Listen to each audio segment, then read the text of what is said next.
老爷，您看这天上月朗星稀，今夜又有一颗长星啊！这1个月内，已经有5颗长星出自东南，此乃不祥之兆啊！哦，老爷，孙仲啊，你去看看少爷睡了没有？是。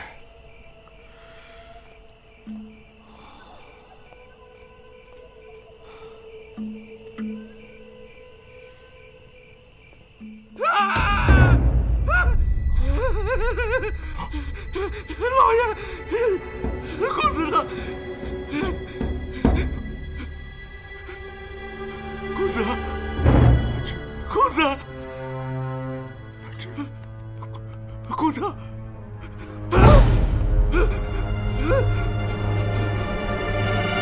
大志，大志。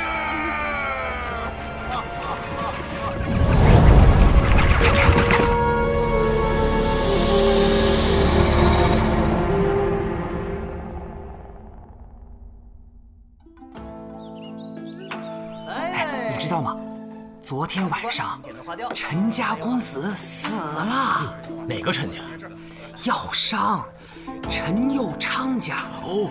你说，会不会是他家卖了假药，引得仇家上门？哎，我还得告诉你啊，陈家公子那死法，可真了不得。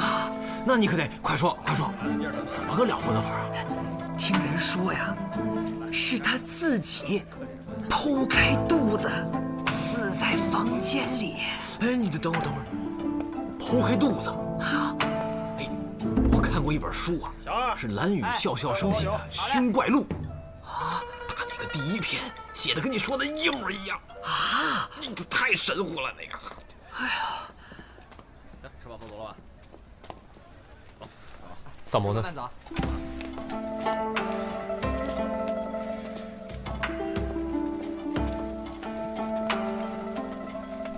萨摩呢？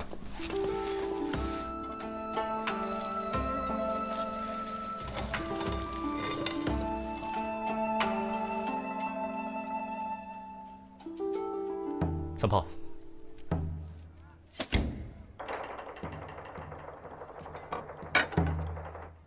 萨摩多罗。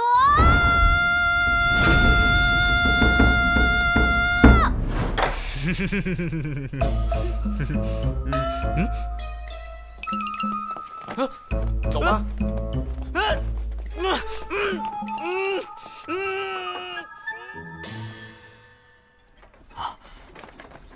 各位官爷，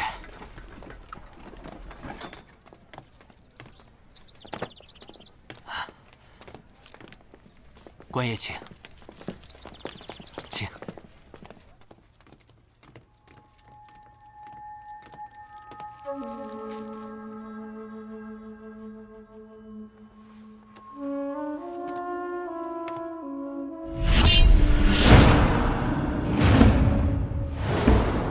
死了有5个时辰，看样子致命伤就是腹部的刀伤，肚子被剖开，凶器应该就是他手上的这把匕首。这么说，这是自杀呀？若是自杀，用找大理寺吗？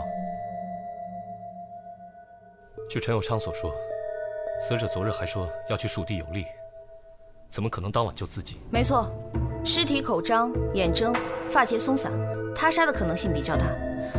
至于详细的死因，还需要运回大理寺做进一步的检验。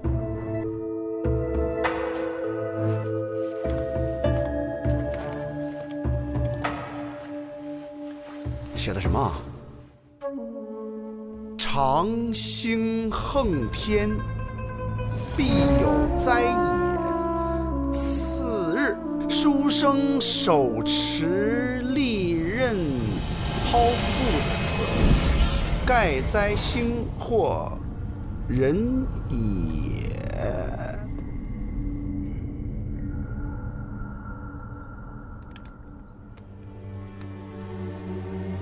对上了，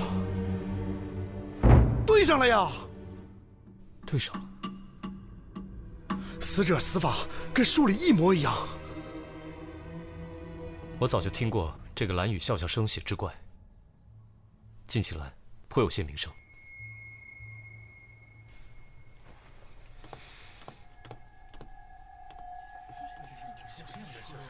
第一个发现尸体的人是谁啊？是小的。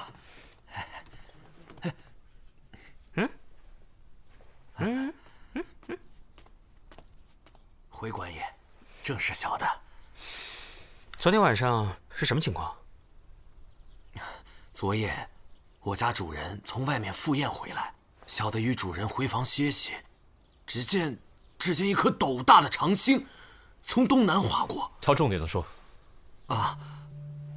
回官爷，我家主人好像知道有什么事情要发生一样，叫小的去少爷房间看看少爷睡下没有。小人看见少爷的房门虚掩着，推开房门，只见少爷伏在岸上，满地都是血啊！这一定是灾星上身了呀！那你昨晚最后见到陈南之是在什么时候？我家主人出门以前，少爷就进屋说要自己读书，就一直没有出来过。那你们家主人，还有你们家小姐呢？他们在哪里？我家主人受惊过度，现在还在房里休息。小姐前日得了郁症，一直卧床。这少爷的事情，小的到现在都不敢跟他讲。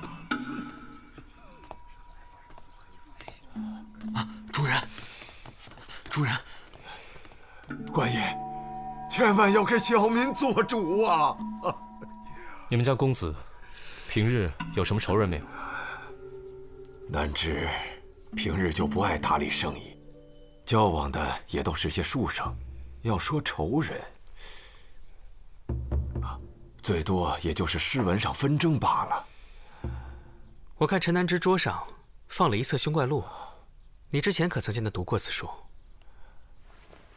小民以为志怪传奇都是些不入流的东西，况且这神神鬼鬼不好招惹，所以往日都不许南之沾染这些东西。你可相信鬼怪上身的传言啊？南之不会是罢了。南之？你先回房休息，我们再四处看看。是。孙仲，留下来好好招呼几位官爷。是，主人。那边那位书生打扮的人是谁啊？那位是小姐的教书先生，姓柳。柳先生，请您过来一下。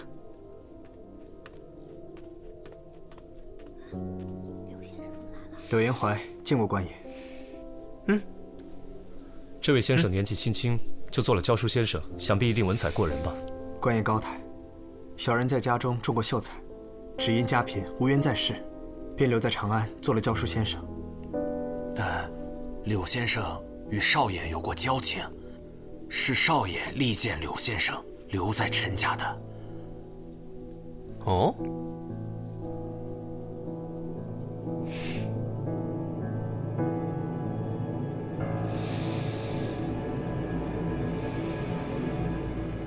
凶怪录，城中最热的，看一看啦！凶怪录，城中最热的。哎，老板，这本书很火吗？那还用说吗？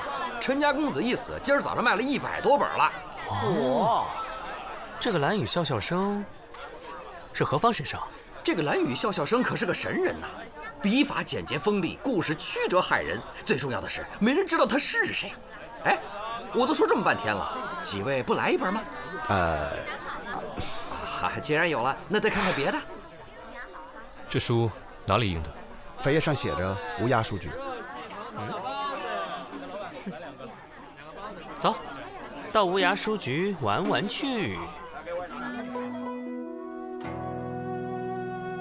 这是今天整理出来的系列，一共5篇，您看一下。来人，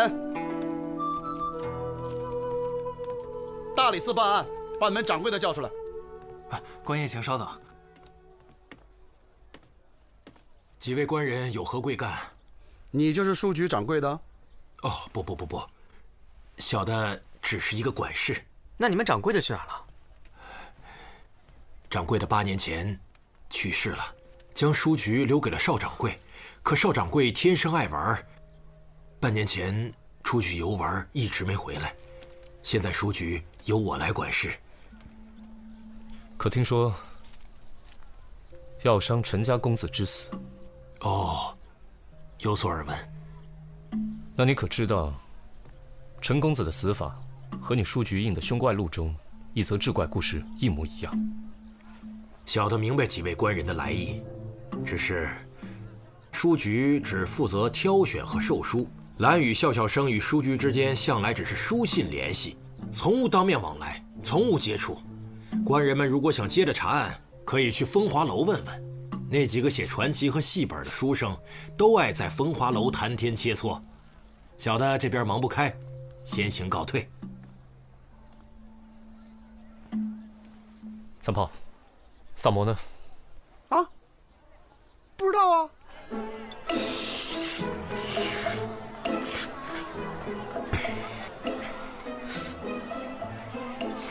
他在那儿。萨摩，你是过来办案，还是过来开小灶的？就是啊，好歹分我2口啊。哎，自己买去。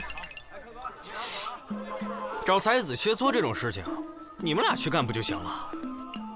等我吃完这碗面呢，我去看看双叶验尸验的怎么样，然后就叫他上店里吃饭。吃饭？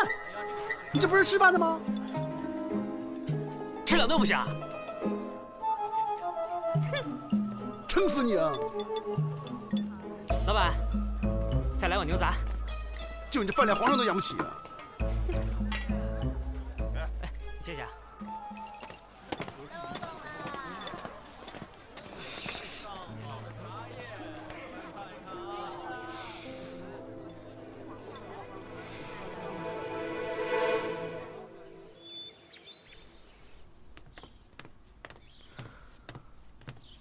有什么发现吗？我已经检查过了，致命伤就是腹部的刀伤，但是，它是什么？如果是自残的话，会因为腹痛，入刀口深，出刀口浅；但如果是他杀的话，配合一下呀，他就会拼命的挣扎，伤口必然是深浅不一。可是这具尸体上的伤口也未免太过平整了。那会不会是他死之前被迷晕了？正在做检测呢。稍安勿躁啊。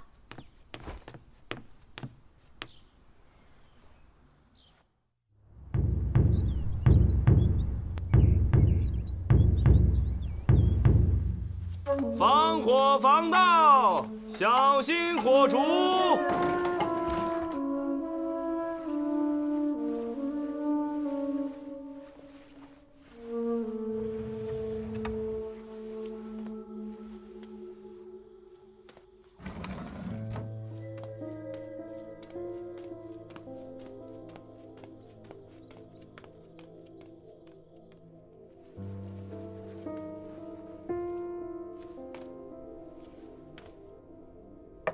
娘子，是我。快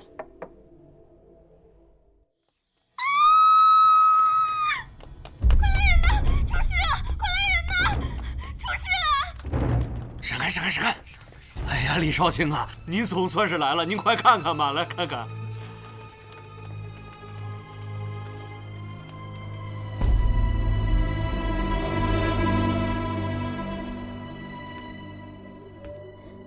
早上我来服侍我家小姐吃药，可是她好像没气了。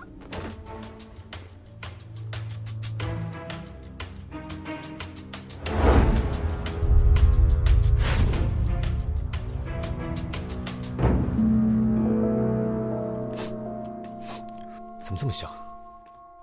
你们小姐平时都点这样重的熏香吗？我们家小姐身体不好，从来都不爱点香。尸体没有一点伤口，难道是中毒？哎呀，到底是谁对小姐下如此狠手啊？哎呀！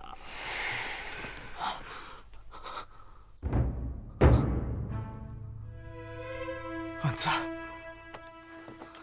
陆宇俊，让我进去，别拦住我！万子，万子，出去！让我进去！万子，陆宇俊，再敢胡闹，我就把你带回大理寺。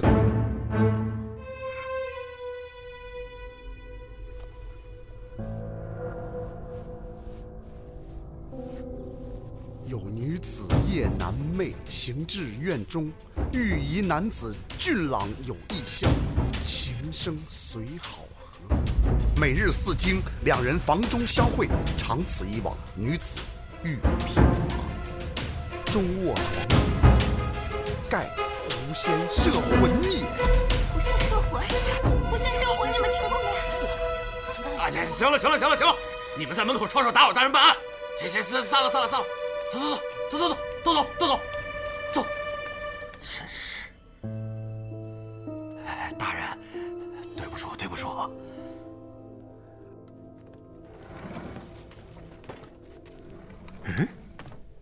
大人，这间就是柳先生的房间。哎，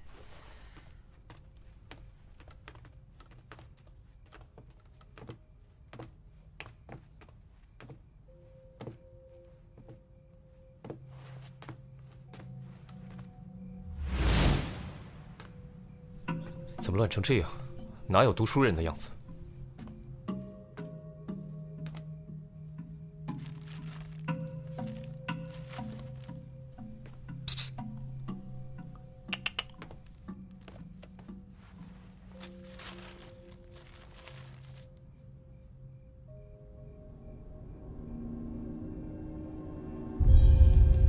那小子果然有问题。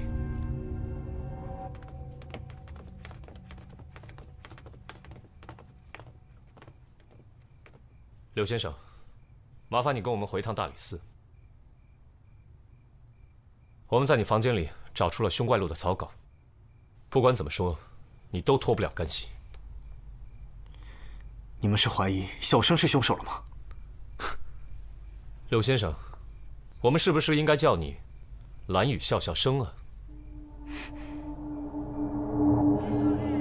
哎呀，得亏啊，抓到了这个蓝笑笑啊，不是蓝雨笑笑生，要不然啊，他还躲在府里，多危险啊！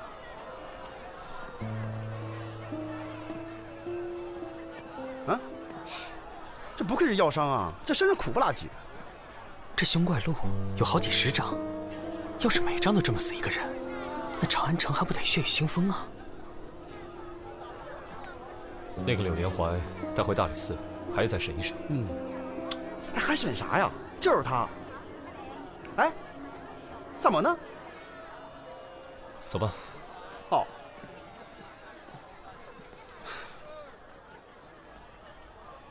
请，1日3次，按时服药啊。好，谢谢老板。行，慢走啊。哎，老板，问你个事儿啊，昨天是不是有个书生模样的人来你们这儿买药啊？哦，确实有这么回事。哎，他买的什么药啊？这病人的隐私，我怎么能随便？懂。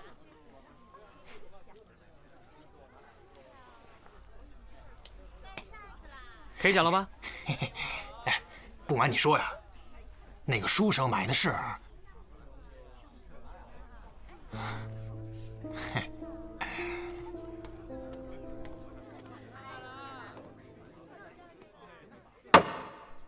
柳延怀，你与陈家姑娘私通，却被陈南之发现。看你不过一介穷书生，他当然会阻止。于是你便暗起杀心。为了掩人耳目，你便用书中的手法杀人，造成一种志怪杀人的假象。但你没有料到的是，陈家姑娘发现了你的秘密，所以你只能将她一同杀害。这凶怪录是抄自你的戏本，还有谁会比你更清楚里面的作案手法？官人，小生真的是被冤枉的。你可知道，陈家姑娘已有2个月的身孕，她的头部被插了一根尖细的银针，此乃死因，你手段何其毒辣！柳延怀，你可知罪？柳延怀，你可知罪？来人呢？来了，来了，来了。这都要结案了，你怎么才来啊？这个柳延怀根本不是凶手。什么？官人，小生真的没有杀人啊！你的推论是没错，可是其中有一个地方错了，所以整个推论都是不成立的。这是当时柳延怀需要不抓的几味药。当归、白芍、艾叶、厚朴，这是安胎药的方子。安胎的方子。我和婉在是真心相爱的。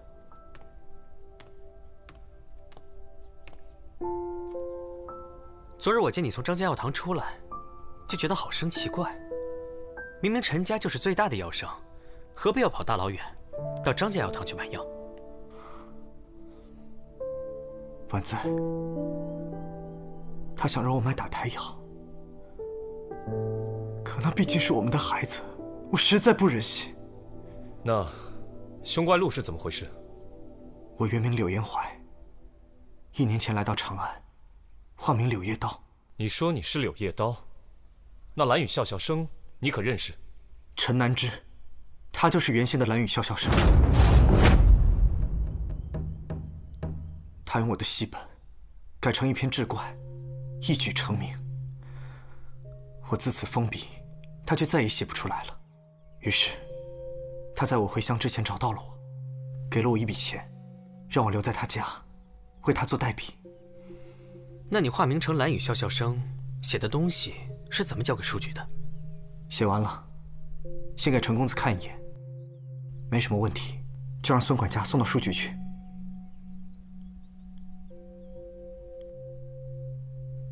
我从未听过有人愿意为剽窃自己作品的人代写。小生自然是有难言之隐，家母病重，急需用钱。我原先对他是心怀怨恨，可我与婉在情投意合，便不再计较这些陈年旧事了。这也只是你的一面之词。即使你不会杀陈婉在，但你杀陈南之的动机还是有的，而且你还没有不在场证明。那天晚上我在婉在房中陪他，昨天晚上也是，一直待到4更。我可以对婉在发誓，我真的没有杀陈南之。即便如此，你现在也脱不了嫌疑。来人，先将柳延怀收押。大人，草民冤枉！我可以对天起誓，我真的没有杀人。大人，我总觉得这柳延怀不像是凶手。你是在质疑老大的办案水平喽？如果这柳延怀与陈家小姐是真心相爱的，按照他的说法也能说得通。而且柳先生面相和善，并不像是面相。死人玩多了，改相面了是吧？切，你也不用白我啊。这样，那你说说，除了这柳延怀，谁最像凶手？这。好了好了，看你们愁成这样子，把那个柳延怀交上去，不就什么都完了吗？第一桩是仇杀，第二桩是情杀，没有人会在意什么打胎药、保胎药这种东西，谁会细细追究啊？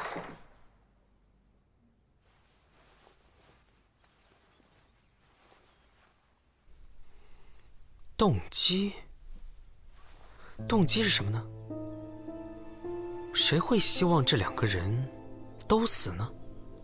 如果这柳延怀不是凶手，那么这2天我们被真正的作案者在牵着鼻子走，以为这个写凶怪录的人和这个案子有脱不了的关系。这凶怪录依然很关键。假设柳延怀是清白的，那么凶手能够用凶怪录去诬陷他，说明凶手知道他在写凶怪录。还有，柳延怀说昨晚他在陈婉在房间直到4更，所以凶手是知道他是何时回房的。所以我觉得，凶手就在陈家。还有另外一种可能，就是跟凶怪路有关，也有可能是乌鸦书局的人。哎，思念，你认不认识乌鸦书局的老板？你帮忙打听一下呗。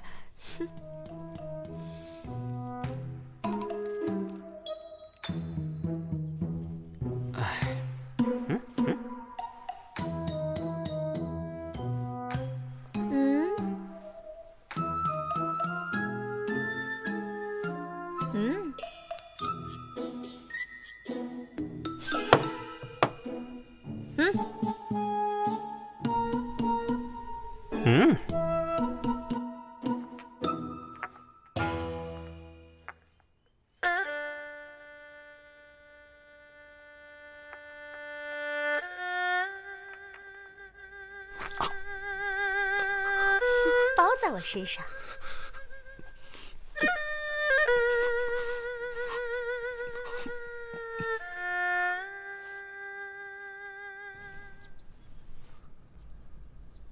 您来了，多亏了您，我们家公子和小姐才能死得瞑目啊。你家主人最近可好了？老爷在房内歇息，大人请在厅堂稍等片刻。啊！有贼！大人，大人先留步，我去看看什么情况。快去快去！站住！来人呐，抓贼呀！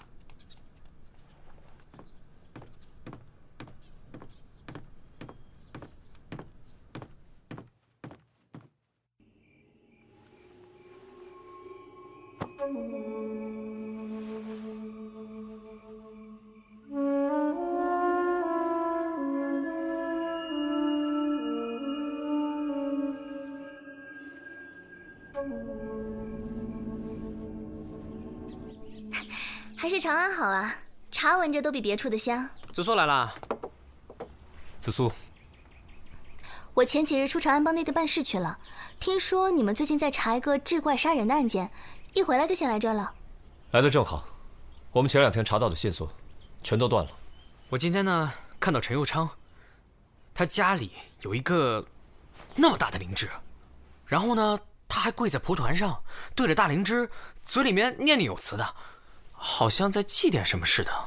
哎呀，那个陈佑昌一连死了1双儿女，那人家在家里祭奠也很正常吗？他多可怜呐！他家里没有厅堂，他干嘛不去那里伤心呢？再说了，哪有父亲跪拜自己儿女的？还偷偷摸摸的在祭拜，一定是另有其人。哎，不过你刚才比划那个灵芝也忒大了点吧？是吧？啊，我就跟萨摩说嘛，要真有那么大灵芝，早就成精了。你肯定看走眼了。真的有这么大灵芝啊？子苏，你说说看，你有没有见过这么大灵芝啊？我倒还真听我爹说过，京城有这么大的灵芝。真的？但是好像早掉江里，无处可寻了。到底是怎么回事啊？大概20年前，鲁郡有2个采药人，一个姓周，一个姓陈。2人一起在深山采到一颗大如铜盆的灵芝，就立马通知知县上报朝廷。朝廷就让他俩把灵芝送到长安城。谁料途中遇到水匪，周家人全家都死了，陈家人倒是侥幸逃脱了。又是姓陈。那这案子后来破了吗？没有记录。那陈家后来怎么样了？不知道，大概继续回去采药了吧。那你说这灵芝怎么会到了陈佑昌的手里呢？说什么呢？这么大个长安城，有几颗大灵芝很正常。大灵芝虽然是稀有药材，但陈佑昌人家是大药商啊，大药商有大灵芝，很奇怪吗？大药商有大灵芝不奇怪，可是没事拿个大灵芝出来拜，这肯定有问题。这个陈药商确实有问题。你们聊什么呢？聊个大灵芝。什么大灵芝啊？要你管？哎，四娘，这陈佑昌是哪里人？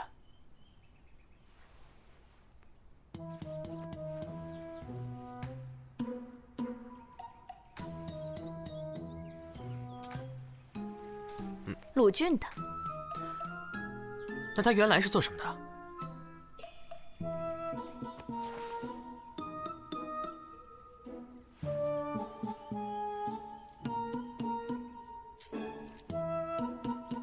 不知道啊。朝廷命官也是人呐，不带这么欺负的啊！哎，这么看，当年的水难另有隐情。我看这个陈药商确实有问题。快！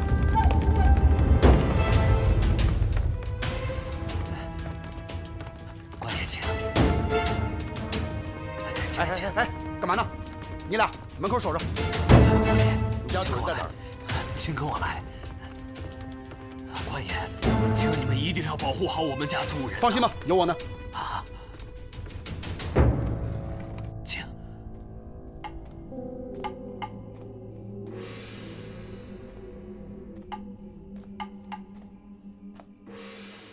关门关窗，防偷防盗。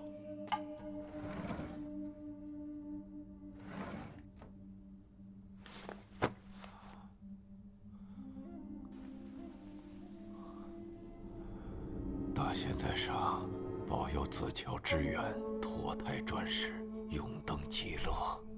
啊！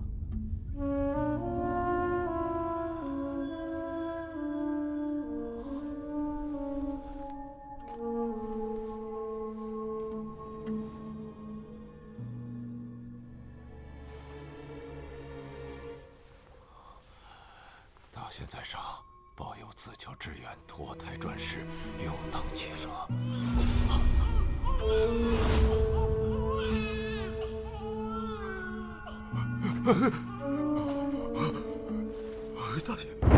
大仙保佑！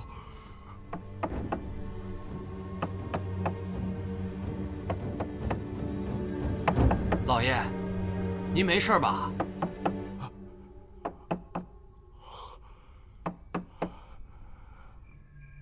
没事啊，没事。那您有事儿，您就叫我。好。二位官爷，辛苦了。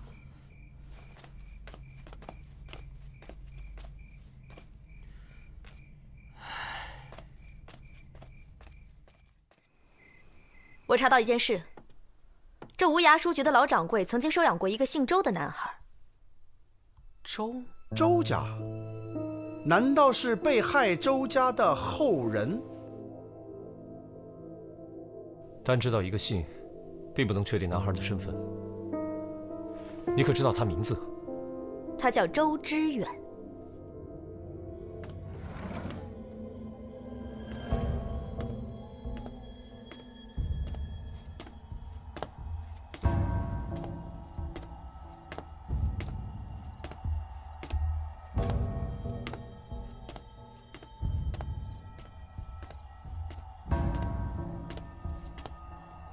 谁？哎呀，各位官爷，今天晚上天气特别凉，小的特地备了一点热汤啊。这喝了热汤啊，身子就不凉了。快，趁热喝了吧啊！趁热喝。说是这老掌柜死之后，这姓周的就继承了书局，但现在整个书局里都找不到这个人，只有一个姓常的管事与他来往。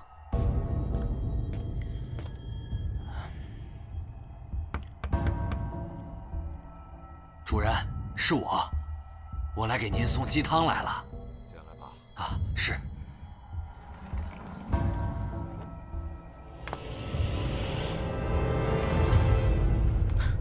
等一下，孙仲进府有多久了？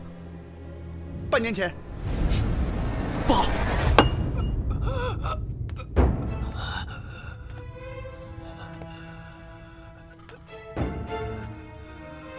主人，您感觉怎么样啊？我有点头晕。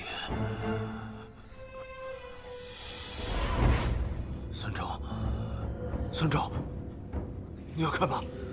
救命！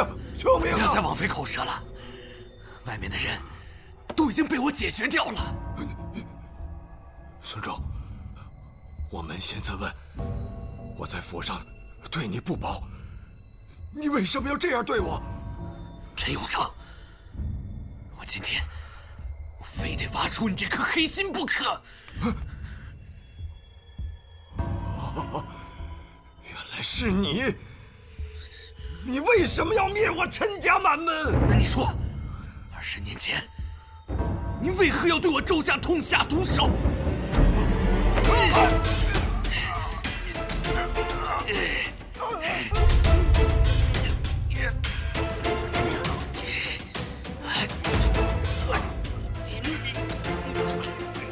求你死！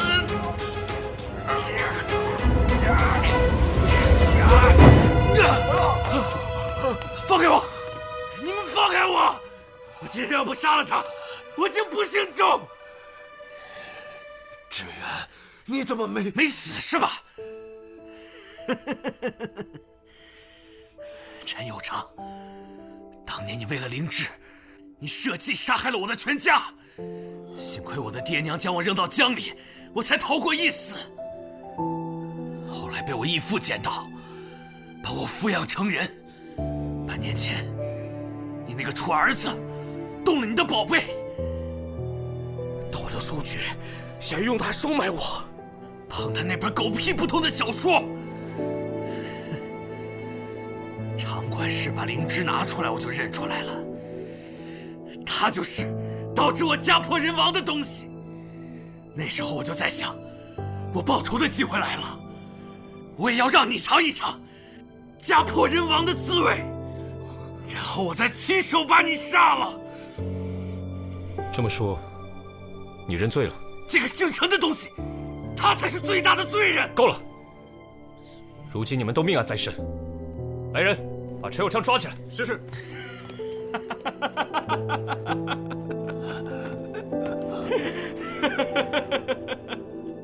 我敢做敢当，但是我没有想到，为什么你们偏偏在这个时候出现？你们为什么偏偏在这个时候出现？你一定很奇怪，自己究竟在哪里出了错误？其实，你每一步都是错的。事发当夜，你第一个进入犯罪现场，在那种情况下，若想查看死者腹部的伤情，绝无可能绕开血迹，而你却衣着如新，这就说明你一开始就存了心，刻意要摘除自己的犯罪嫌疑。另外，若按常理，死者中刀后，身前的血迹应该以腹部为起点呈喷射状态，然而现场并非如此，血迹走向均匀，可见是被杀后搬运至此，从腹部伤口缓慢流淌所致。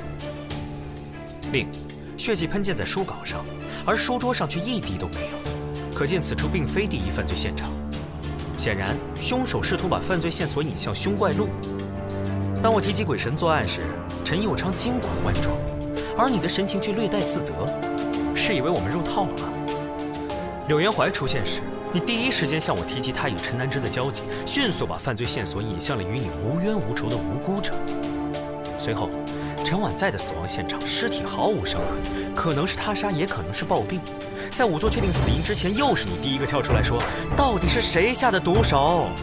这就说明你早已知晓陈婉在的死因。我让他们抓柳元怀，也是为了让你放松警惕，继续作案；派兵进驻陈府，也是为了逼你早点动手。我之所以一直没揭穿你，就是想知道你真正的犯罪动机。你作为被老掌柜收养的儿子，接管了乌鸦书局，又碰巧碰到了陈南之的书稿一事，所以你就阴差阳错地找到了当年灭门案的线索。于是乎，你改名换姓进入了陈府。根据无涯书局的场管事说，邵掌柜半年前出门游历未归，你来到陈府也正好是半年前，这未免太巧了吧？根据柳元怀所言，他每次写好书稿，都由你亲自送往书局。而场管事却说，雨兰与笑笑生只有书信往来，从无半点接触。命案当前，一个书局的管事冒险包庇一个药店的下人，这也未免太诡异了吧？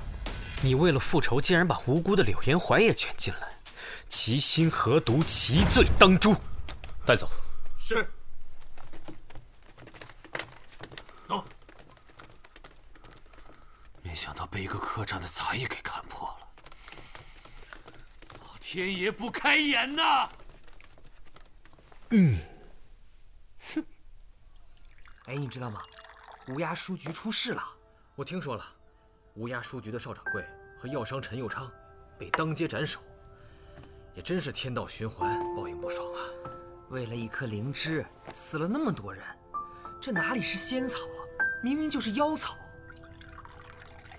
人死不能复生，想必陈家小姐泉下有知，也不愿见你在此买醉。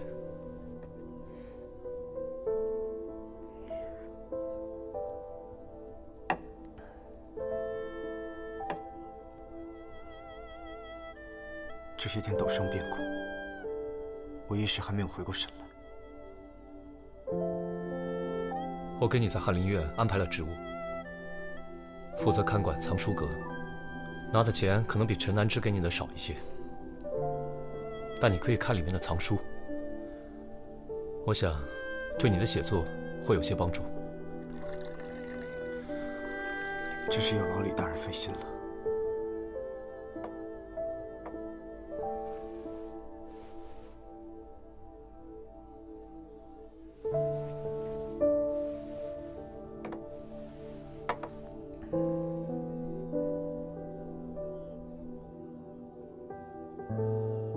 有点意思，想不到这小子是菩萨心肠啊！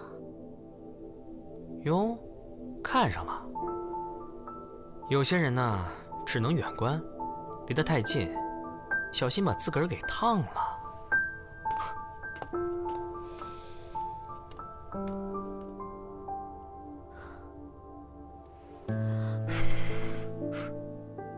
烫一下也不会死吧？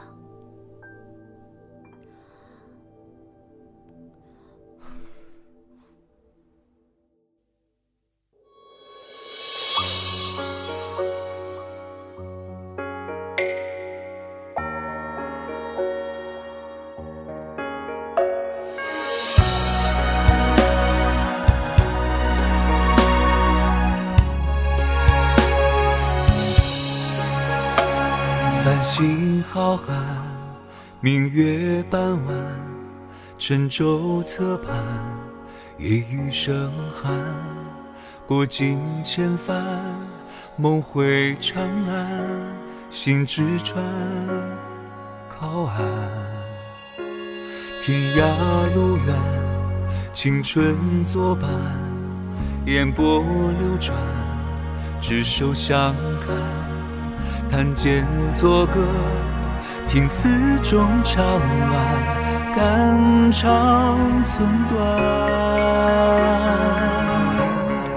同饮开怀，多希望你也在，浪迹竹马来，对桌山花开。醉我青苔，望云海，等风来，吹散我心头的千年尘埃。槐花初开，多希望你也在，你略施粉黛，我乘风而来。但愿祈愿灭，等花谢花开。若有缘重逢，请别再